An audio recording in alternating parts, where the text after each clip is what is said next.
అందరికీ నమస్కారం. నేను షకీలారెడ్డి మాట్లాడుతున్నాను. ఈరోజు జగన్మోహన్ రెడ్డి గారు జైలుకి వెళ్ళి వైసీపీ లీడర్ ఎక్స్ఎమ్మెల్యే అయిన వల్లభనేని వంశీ గారిని పరామర్శించడం జరిగింది. తన పార్టీలో ఉన్న నాయకులకి ఏదో సమస్య వస్తే ఆయన వెళ్ళి పరామర్శించారు. అంతవరకు బాగానే ఉంది. పరామర్శించి బయటకు వచ్చినాక ఆయన మాట్లాడిన మాటలు చాలా హాస్యాస్పదంగా ఉన్నాయి. ఎందుకంటే ఆంధ్ర రాష్ట్రంలో శాంతి భద్రతలన్నీ బ్రేక్ డౌన్ అయిపోయినాయని, దాడులు ఎక్కువైనాయని, ప్రజలంతా భయభ్రాంతులకు లోనవుతున్నారని చెప్తున్నారు.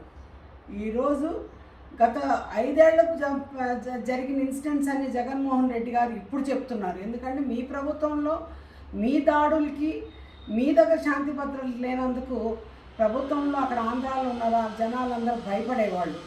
కానీ ఇప్పుడు అందరూ సుఖ సంతోషాలతో ఆనందంగా చంద్రబాబు నాయుడు గారి అంత విజనరీ లీడర్ ఈరోజు ముఖ్యమంత్రి అయ్యారు కాబట్టి రాష్ట్రానికి ఒక దిశానిర్దేశం చేస్తారని చెప్పేసి అందరూ ఆనందంగా ఉండాలి.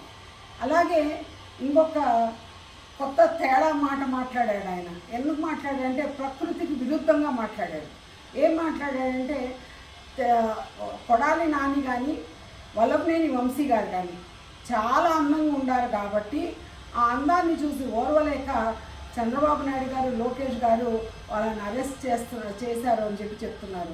అంటే ఎవడైనా అందంగా ఉంటే ఎవరైనా అరెస్ట్ చేస్తారా? ఈ ప్రజాస్వామ్యంలో ఇది జరిగిద్దా? ఇది ఎక్కడన్నా జరిగిందా? అంటే మీ ప్రభుత్వంలో అలాగే చేశారా? చంద్రబాబు నాయుడు గారిని మీరు అరెస్ట్ చేసినప్పుడు ఇలాగే కక్షపూరితమైన ఆలోచనలతో చేశారా? కానీ తెలుగుదేశం పార్టీలో ఇలాంటి ఆలోచనలు కానీ ఇలాంటి కుయుక్తులు పన్నరు. కాబట్టి ప్రకృతికి విరుద్ధంగా, ఎందుకంటే ఒక మగాడు ఒక ఆడదాన్ని అందాన్ని ఎప్పుడైనా పొగుడతారే కానీ జగన్మోహన్ రెడ్డి గారు ఒక మగాడు ఇంకో మగాడు అందాన్ని పొగుడుతున్నాడంటే ఏదో తేడా వచ్చింది.